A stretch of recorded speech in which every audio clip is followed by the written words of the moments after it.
बिस्मिल्लाह बिस्मिल्लाह अल्हम्दुलिल्लाह नहमदुहु व नस्तईनुहु व नस्तगफिरुहु व नऊज़ु बिल्लाहि मिन शुरूरि अनफुसिना व मिन सय्यिआति अमालिना मन यहदिहिल्लाहु फला मुदिल्ल लहु व मन युद्लिल फला हादिय लहु व अशहदु अल्ला इलाहा इल्लल्लाहु वहदहु ला शरीका लहु व अशहदु अन्न मुहम्मदन अब्दुहु व रसूलुहु अम्मा बाद फ़इन्न खैरल हदीस किताबुल्लाह व खैरल हदी हदी मुहम्मदिन सल्लल्लाहु अलैहि वसल्लम व शर्रल उमूरि मुहदसातुहा व कुल्लु मुहदसातिन बिदअह व कुल्लु बिदअतिन दलाला व कुल्लु दलालातिन फिन्नार।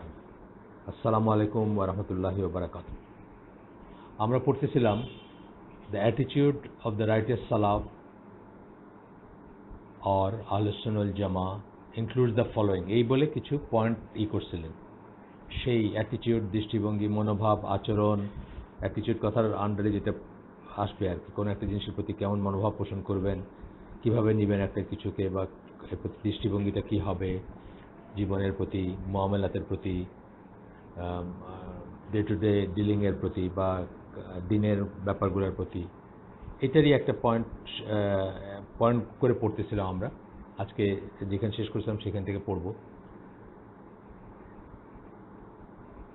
এখানে বলতেছেন, they do not accept any mistake from anyone if that has to do with religious issues or scholars.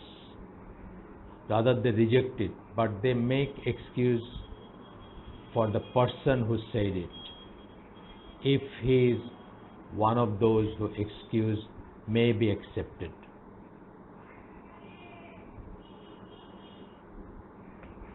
If he is one of those whose excuse may be accepted.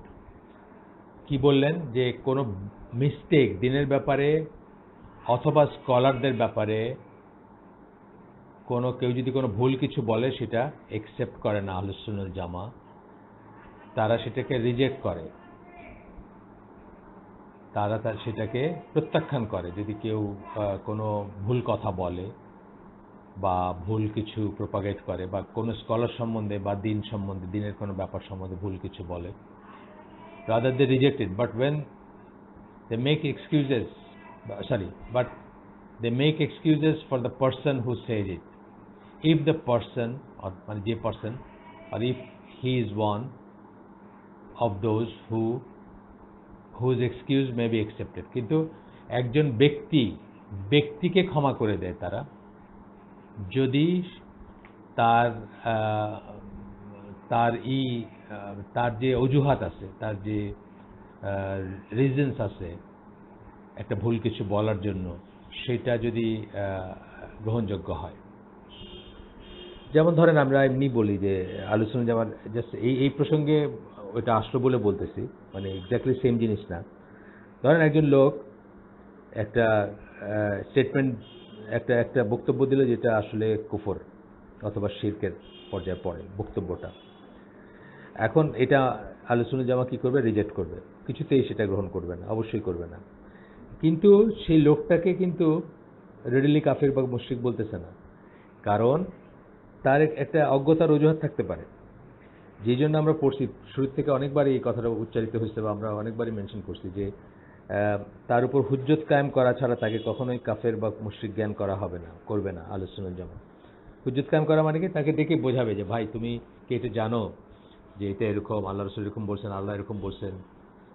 হয়তো সে জানেই না, বা তার একটা অজুহাত থাকতে পারে। সুতরাং সেই পার্সনটাকে একেবারে সে ধ্বংস হয়ে গেছে বা একেবারে নষ্ট হয়ে গেছে সেইভাবে নেবে না, যদি তার ভ্যালিড এক্সকিউজ থাকে। এই যে না জানাটা একটা অজ্ঞতার একটা অজুহাত থাকতে পারে, সে কোনোদিন শুনেই নেই এটা হইতে পারে, এমন দেশে, এমন ভূমিতে বা এমন সমাজে সে থাকে যেখানে এটা আলোচিত হয় না।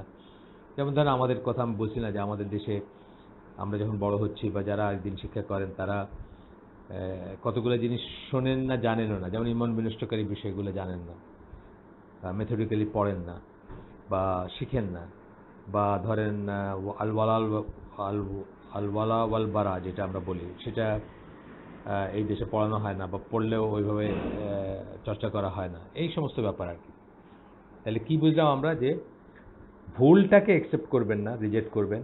দিনের ব্যাপারে বা কোনো পার্সনের ব্যাপারে একটা ভুল তথ্য দিলেন আপনাকে, সেটা অ্যাকসেপ্ট করবেন না, কিন্তু সেটা রিজেক্ট করবেন, কিন্তু ব্যক্তিটাকে রিজেক্ট করবেন না যদি তার ভ্যালিড অজুহাত থাকে।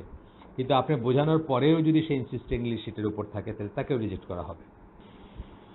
They conceal the faults of their Muslim brothers and they are very strict in checking themselves.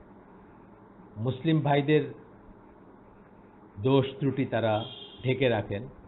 Of course যেটা ঢেকে রাখার জিনিস সেটা ঢেকে রাখেন, ইউজুয়ালি পার্সোনাল যে দোষ ত্রুটিগুলো সেগুলো। এখানেও আবার ওই কথাটা মনে রাখতে হবে যে এটা যদি দিনের ব্যাপারে হয় এবং তার কোনো একটা ভুল, ধরেন কেউ একটা ভুল লেখা লিখে গেছেন, সেটা মানুষকে বিপদগামী করবে, এখানে কনসিল করার কিছু নেই।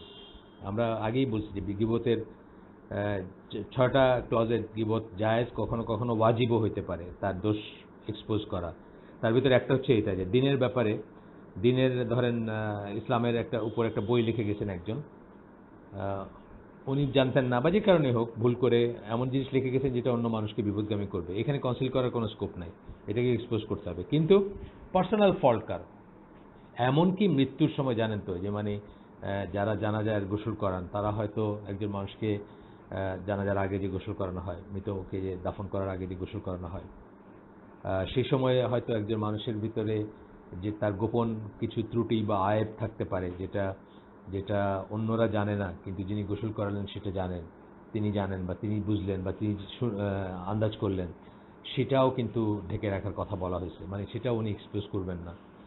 এই পর্যায়ে পার্সোনাল যে কোনো দোষত্রুটি তারা একজন মুসলিম ভাইয়ের সেটাকে ঢেকে রাখবেন, অহেতুক সেটা করবেন না, প্রকাশ করবেন না। কোনো প্রয়োজন হইলে প্রকাশ করবেন। প্রয়োজন বলতে ধরেন কোর্ট কেস হচ্ছে, সেটা হয়তো বললাম যে গীবতের 6টা ক্লজের ভিতর সেটা আসবে, কিন্তু এছাড়া স্বাভাবিকভাবে তারা সেটা ঢেকে রাখবেন। And they are very strict in checking themselves, এবং নিজেকে খুব স্ট্রিক্টলি তারা বিচার করবেন, নিজের ভিতরে কি দোষগুলো আছে, নিজের ভিতরে কি পরিত্যাজ্য বিষয় আছে যেগুলো ছাড়া উচিত বা যেগুলো সেগুলো তারা চেক করেন। অর্থাৎ ইন্ট্রোস্পেকশন যেটা আমরা বলি, নিজেকে নিজে ইন্সপেক্ট করেন, নিজের হিসাব নেন। যেমন ওমর রাদিয়াল্লাহু আনহু সম্বন্ধে আমরা বলছি না, রাতে ঘুমাইতে যাওয়ার আগে উনি হিসাব নিতেন নিজের, সারাদিন কি করছেন, কয়টা খারাপ কাজ করছেন বা কয়টা ভালো কাজ করছেন বা কেমন ছিল দিনটা, গেজিং আর কি যেটাকে আমরা বলি। They do not like the faults of anyone to be made manifest, and they are too busy dealing with their own faults to focus on the faults of other. তারা অন্যের দোষ ত্রুটিগুলোকে ফোকাস করার বা অন্য দোষ ত্রুটিগুলোকে প্রকাশ করার ব্যাপারে বা প্রকাশ্যে নিয়ে আসার ব্যাপারে বা আলোচনা করার ব্যাপারে তারা সেটা পছন্দ করেন না, কারণ তাদের নিজের দোষ নিয়ে চিন্তা করার জন্যই করতে গিয়ে আর অন্যের দোষ ধরার কোনো সময় থাকে না। আচ্ছা, they strive to conceal the faults of others and to keep secrets. ওই যে আবার একই কথা বলতেছেন, এটাকে গোপন কথা কেউ বললে, অনেক সময় মানুষের ভেন্টিং এর জন্য একটা স্বস্তির জন্য মানুষ তার অত্যন্ত গোপন কথাও কাউকে বলে, একজনকেই বলল দুনিয়া বা দুইজনকেই বলল, সেটা বললো যখন তখন তাকে আস্থা নিয়ে বলল বা বলে আবার বলল যেটা কাউরে বলেন না, সেটা তারা রক্ষা করেন। কারা? আহলে সুন্নাত ওয়াল জামার এটা methodology. They do not tell anyone what they have heard about him, এবং অন্য কাউকে সেটা বলেন না, সেই ব্যাপারগুলো যেগুলো সে বলছে বা সেগুলো যা উনি শুনছেন বা জানছেন। They strive to avoid making enemies of people and try to be kind to them. They strive to avoid making enemies of people and try to be kind to them as to avoid strife. তারা মানুষের ভিতর থেকে শত্রু বানানো, নিজের শত্রু বানানোর থেকে দূরে থাকেন।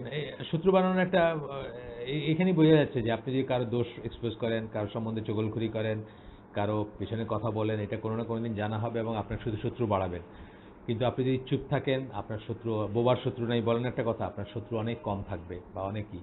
এবং কাইন্ড, তারা চেষ্টা করেন কাইন্ড হওয়া, মানে কি ক্ষমার চোখে দেখবেন তাদের দোষগুলা, তাদের ত্রুটিগুলা। তাদেরকে, যে মানুষটা ধরেন অত্যন্ত বদমেজাজি, তাকে যদি আপনি কাইন্ডলি ট্রিট করেন 1 দিন 2 দিন 3 দিন, তারপরে কিন্তু সে দেখবেন আপনার প্রতি অনেক কাইন্ড বা আপনার প্রতি অনেক হয়ে গেছে, অনেক ফ্রেন্ডলি হয়ে গেছে। They do not repay anyone with evil and they do not make enemies of anyone. তারা কাউকে করেন না, মানে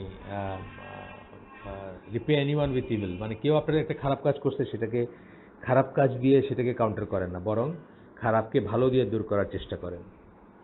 আচ্ছা, এবং এইভাবেই তারা শত্রু বানানোর থেকে তাদের শত্রু অনেক কম হয়, শত্রু বানানোর থেকে তারা মুক্ত থাকেন।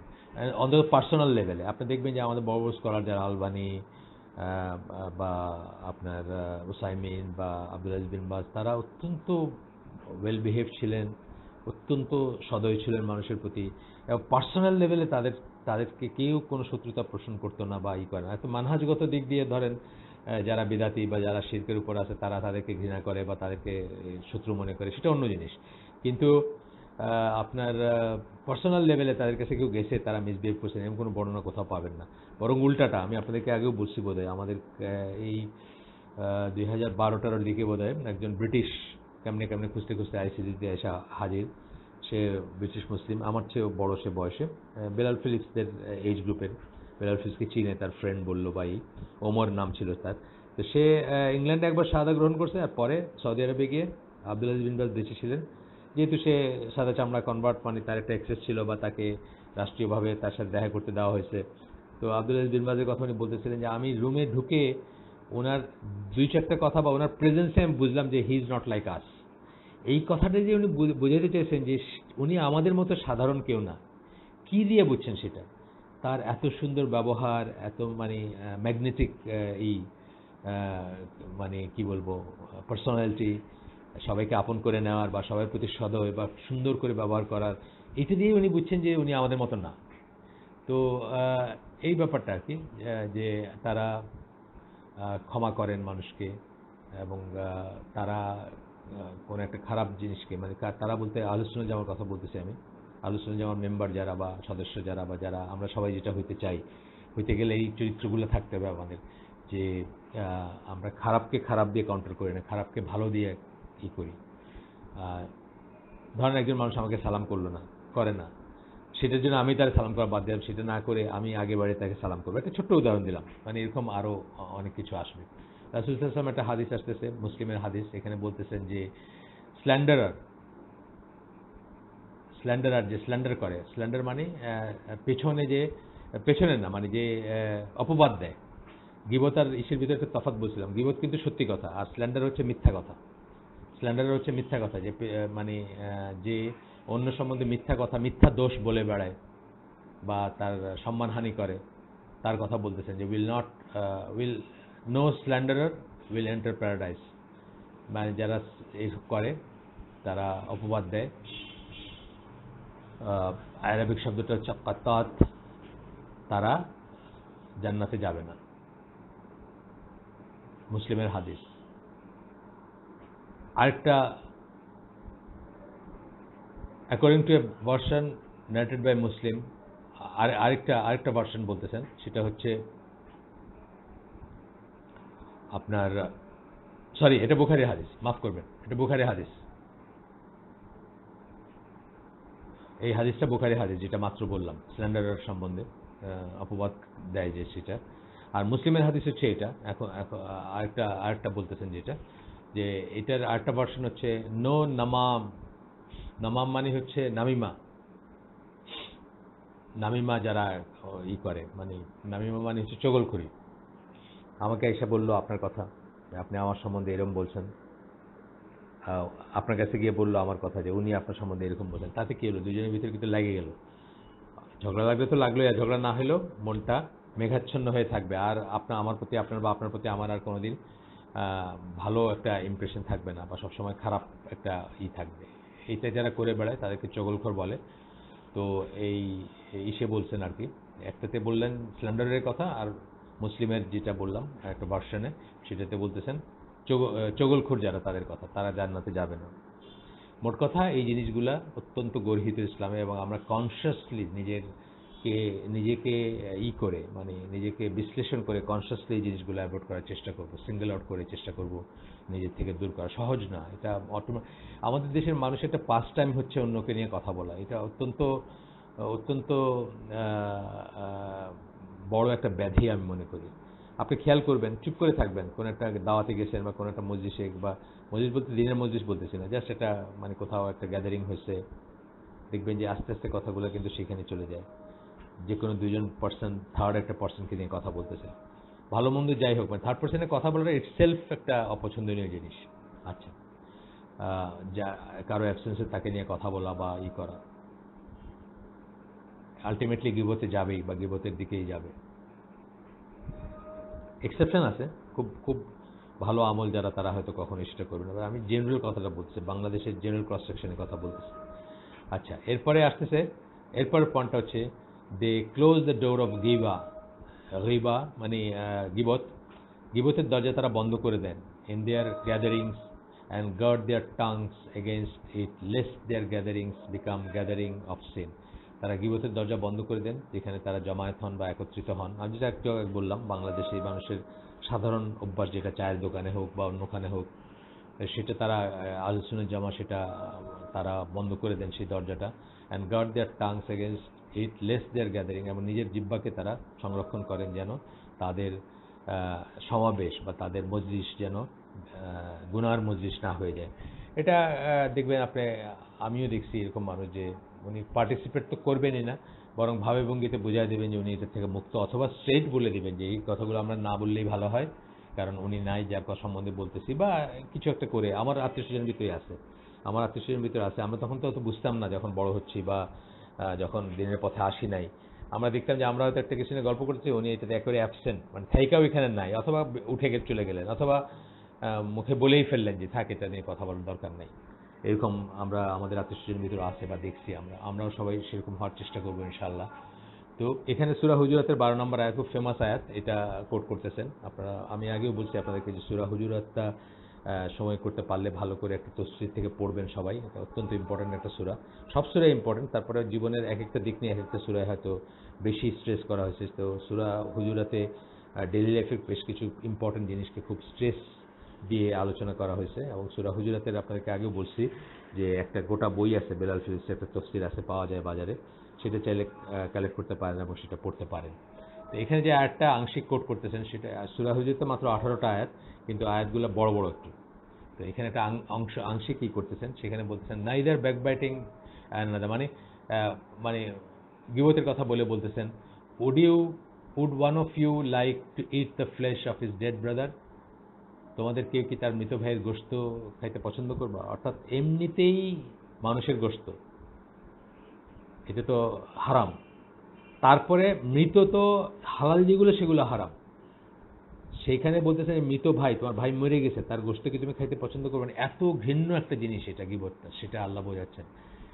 ইউ উড হেট ইট, না তোমরা সেটা ঘৃণা করবা। সুতরাং একইভাবে তোমরা মানে গীবতকেও ঘৃণা করো বা গীবত থেকে দূরে থাকো। এটা হচ্ছে এটার ইম্পোর্টটা, এটার মেইন ভিতরের কথাটা। এবং গীবতকে এত সিরিয়াসলি নিতেন আল্লাহ রাসূল সাল্লাল্লাহু আলাইহি ওয়াসাল্লাম বা তার সাথে যারা ছিলেন তারা, যে একদিন আল্লাহ রাসূল সাল্লাল্লাহু আলাইহি ওয়াসাল্লামের একজন ওয়াইফ আরেকজন ওয়াইফের ব্যাপারে out of jealousy, out of ঈর্ষা থেকে হয়তো বলছেন, ফেমিনিন ঈর্ষা যেটা, সেটার থেকে বলে ফেলছেন যে ও তো বেটে।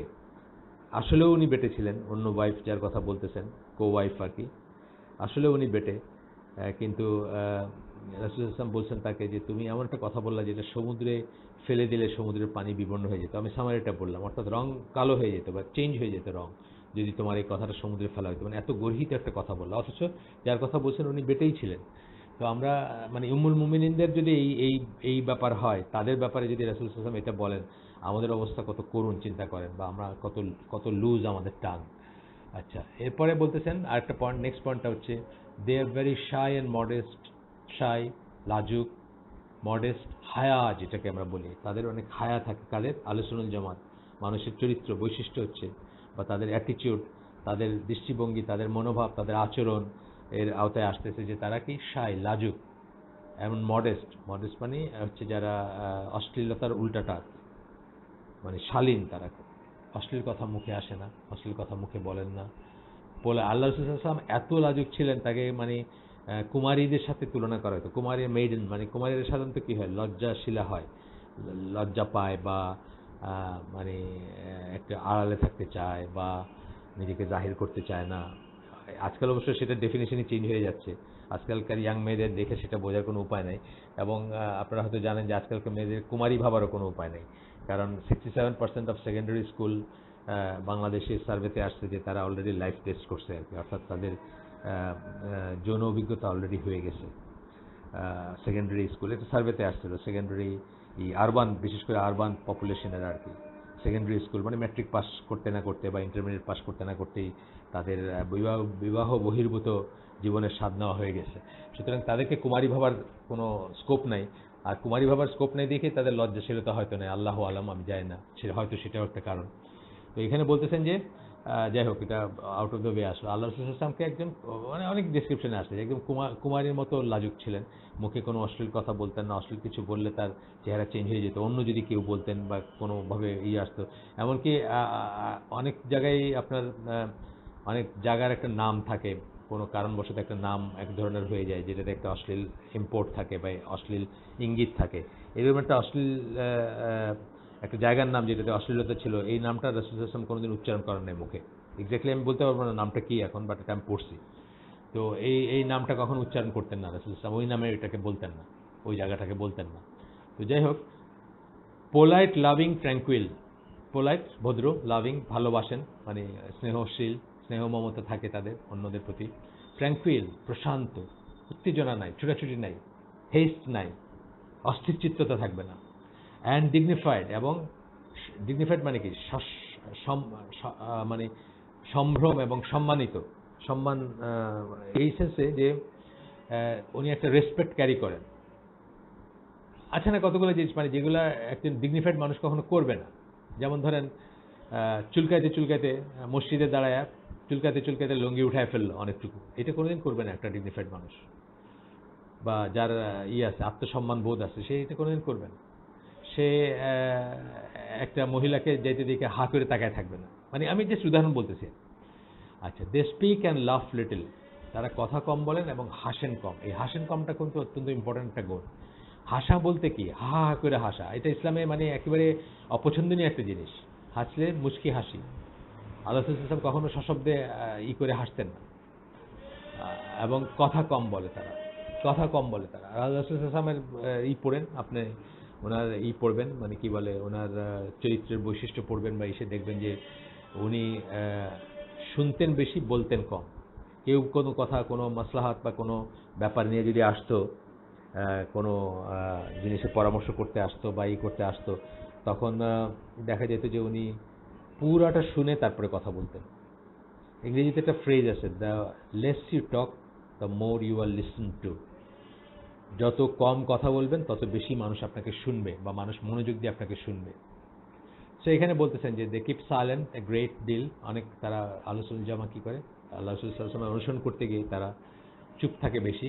দে স্পিক ওয়ার্ডস অফ উইজডম, যখন কথা বলে তখন প্রজ্ঞার কথা বলে, বিজ্ঞ কথা বলে, বা মানে জ্ঞানগর্ভ কথা বলে বা জ্ঞান পূর্ণ কথা বলে। They do not rejoice over worldly matters, দুনিয়ার অ্যাচিভমেন্ট বা দুনিয়ার জিনিসে তারা রিজয়েস করে না। আমার একটা গাড়ি আছে এত সুন্দর, এটার বর্ণনা দেয় না তারা, বা আমার একটা বাড়ি আছে এরকম দেয় না, বরং অনেক সময় সেটা জানবেনই না যে আপনার তার কি আছে বা কি। হয়তো সে বোর্ডের প্রত্যেকটা পরীক্ষায় ফার্স্ট হয়েছে, কিন্তু কোনোদিন তার মুখ থেকে শুনেন নাই যে অন্যরা বলছে, কিন্তু তার মুখ থেকে শুনেন নাই যে সে বোর্ডের প্রত্যেকটা পরীক্ষায় ফার্স্ট হয়েছে। এই যে ব্যাপারগুলো, বোর্ডের পরীক্ষায় ফার্স্ট হয় কিন্তু ওয়ার্ল্ডলি ম্যাটার, কিন্তু because they are so wise. আচ্ছা গেল, রাসূল সাল্লাল্লাহু আলাইহি ওয়াসাল্লাম একটা হাদিস আসছে, বুখারী এবং মুসলিমের হাদিস, যেখানে তিনি বলতেছেন যে whoever believes in Allah in the last day, let him say what is good or else keep silent. খুবই খুবই গুরুত্বপূর্ণ একটা অ্যাডভাইস এবং একটা হাদিস। আমাদের একটা দিনী ভাই আছে, তার ওই যে ইমেইলের সিগনেচার এটা লেখা আছে যে যে আল্লাহ এবং আখিরাতে বিশ্বাস করে, আল্লাহ এবং আখিরাতে বিশ্বাস করা যখন বলা হয়, এভাবে বলা হয়, তখন কিন্তু এটা একটা ইমানের শর্ত হয়ে যায়। অর্থাৎ যে প্রকৃত ইমানদার সে যেন যা ভালো সেটা বলে, আর নাহলে চুপ থাকে। অহেতুক কথা বলা, এই যে বললাম যে চায়ের দোকানে বা এসে আমরা যে অহেতুক কথার পেটে কথা বা একটা আসর জমানোর জন্য কথা বলি, তখনই খারাপ কথাগুলো আসে, তখনই গীবত আসে, তখনই অন্যের কথা আসে। আচ্ছা, আরও একটা হাদিস রাসূল সাল্লাল্লাহু আলাইহি ওয়াসাল্লামের, এটা সহিহ সুনান আত-তিরমিজির হাদিস, যেখানে যেখানে আলবানির মতো সহিহ যে হাদিসটা, সহিহ সুনান আত-তিরমিজি, এই সহিহ কথাটা, সহিহ সুনান আত-তিরমিজি কম্পাইলেশনটা আলবানির আর কি, মানে উনি এগুলোকে সহিহ বলে সার্টিফাই করছেন। সেখানে একটা হাদিস, আপনি জানেন তিরমিজি বা ইবনে মাজাহ অথবা আবু দাউদ, এগুলোর ভিতরে আপনার আছে, কি বলে, সহিহ হাদিসের সাথে সাথে কিছু ভেজাল হাদিসও আছে। এই জন্য এগুলোকে সহিহ কথাটা বলার প্রয়োজনীয়তা আছে। সিয়াসিত্তা বলতে আগেও আপনাদেরকে বলছি যে সিয়াসিত্তা বলতে আমাদের দেশে যেরকম বোঝায় যে সহিহ হাদিসের 6টা কিতাব, এরকম কোনো কনসেপ্ট আরব দেশে নাই। ওইখানে আরব দেশে বা আরব দুনিয়াতে যেখানে ইসলামের জন্ম বা ইসলামের প্রচার প্রসার এখনো চলতেছে, সেখানে তারা বুখারী এবং মুসলিমকে একটা শ্রেণীতে ফেলেন, আর বাকি সব কিতাবকে অন্য একটা শ্রেণীতে ফেলেন, যে তার কিছু ভেজাল থাকতে পারে, কিছু জাল বা জয়ীফ হাদিস থাকতে পারে, এবং কিছু বা ডিপেন্ডিং অন কোনটা সেটা তার উপরে আর কিছু থাকতে পারে, বা অনেকটুকুই হয়তো সেই কিছু জাল আছে, এরকমভাবে তারা সেটাকে ডিভাইড করেন। শুধুমাত্র বুখারী এবং মুসলিমকে মুত্তাফাকুন আলাইহি বলা হয়, যেটা যার উপর অ্যাগ্রিড আপন সবাই, সেরকম ধরা হয় বুখারী এবং মুসলিমকে। যাই হোক, তো এখানে সহি তিরমিজির হাদিস সহি, সেটা কি বলছেন, whoever keep silent will be save.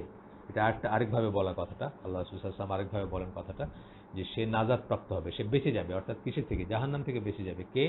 যে হুয়েভার কিপস সাইলেন্ট, যে চুপ থাকবে। তো চুপ থাকলে খারাপ কথাগুলো আর বলবেন না। অফকোর্স ইমান থাকতে হবে, ইমান না থেকে কাফের একজন সারা জীবন চুপ করে থাকলে এটাতে কিছু আসে যায় না। কিন্তু ইমান আছে যার, সে চুপ করে থাকলো, কথা বলতে পারে, সে বোবা না, তারপরেও সে চুপ থাকলো, অহেতুক কথা বললো না, সে বেঁচে যাবে। আচ্ছা, গেল। এরপরের পয়েন্টটা হচ্ছে, they are very tolerant and forgiving towards anyone who hurts them by hitting them, taking their wealth or slandering their honour. ব্যক্তিগত পর্যায়ে আল্লাহ রসুল থেকে আমরা এটা শিখি। ব্যক্তিগত পর্যায়ে আল্লাহ রসুলকে যারা অপমান করছে বা কষ্ট দিচ্ছে বা গালিগালাজ করছে বা বাজে কথা বলছে, তাদেরকে মাফ করে দিয়েছেন। ব্যক্তিগত পর্যায়ে যারা রিলিজিয়নের কোনো ক্ষতি না করে, কিন্তু রিলিজিয়নে যারা ক্ষতি করছে এই করতে গিয়ে, তাদেরকে মাফ করেন নাই বা মাফ করতে চান নাই আল্লাহ রসুল। যেমন ধরেন, একজন একজন তার কোরআনের স্ক্রাইব, মানে লিখতো আর কি, কোরআনের আয়াত বললে লিখতো, সে একসময় মদিনার থেকে পালায় যায়।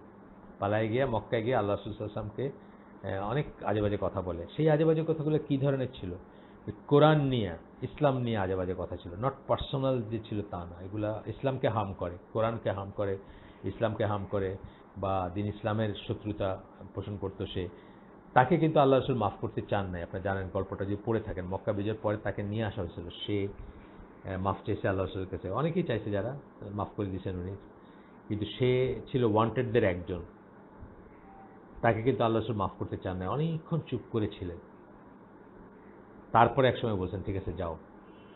পরে বলছেন তার সাথীদেরকে, যে আমি আশা করছিলাম যে তোমরা কেউ তাকে, যতক্ষণ আমি চুপ করেছিলাম সেই সময় আমি আশা করছিলাম যে তোমরা তাকে হত্যা করবে। মানে তার অপরাধটা এতই গর্হিত ছিল। কেন? কারণ সে আসলে রাসূল সাল্লাল্লাহু আলাইহি ওয়াসাল্লামকে স্ল্যান্ডার করেনি, করছে সে ইসলামকে, কোরআনকে। সে বলছে যে আমি যা লিখতাম সেটাই কোরআন, ও কি জানে নাকি আমি কি লিখতাম, এই ধরনের কথাবার্তা বলছে। অত্যন্ত গর্হিত কথা এটা। যাই হোক, কিন্তু পার্সোনাল পর্যায়ে যদি কেউ তাদেরকে হার্ট করে, আহলুস সুন্নাহ জামার কাউকে যদি কেউ একটা থাপ্পড় মারছে কোনোদিন, পরবর্তীতে সে মুসলিম হয়ে গেছে বা ভালো মুসলিম হয়ে গেছে বা আয়েশা মাফ চাইছে, তারা মাফ করে দেন তাকে। কখনো তার সম্পদ নিয়ে নিচ্ছে, ধরেন একটা কিছু আইল ঠেলছে, জায়গা একটু ঢুকায় ফেলছে, মাফ চাইছে, বুঝছে, মাফ করে দিছে। মানে ই করেন নাই, প্রতিশোধ নেন নাই আর কি, নিচে পেরেও নেন নাই। কেউ কেউ পারলো না সেটা একটা কথা, আর যারা পারবে, পারার পজিশনে গিয়ে তাও নেন নাই।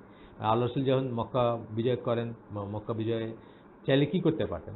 সবাই কল্লা কেটে ফেলতে পারতেন, যা যে যে তার শত্রুতা করছে, চাইলে। এত পাওয়ার ছিল, এত ক্ষমতা ছিল, বাট সেটা করেননি। মাথাটা, মানে মুখটা নিচু করে, কি আপনি বর্ণনাটা পড়েন কিভাবে মক্কাতে ঢুকছিলেন উনি, যেন কোনো ঔদ্ধত্য প্রকাশ না পায়, যে বিজয়ী বেশে বা আজকে আমি মানে তোমাদের দেখে নিব এক হাতে, এরকম যেন কোনো জেস্চার না থাকে, সেইভাবে ঢুকছিলেন।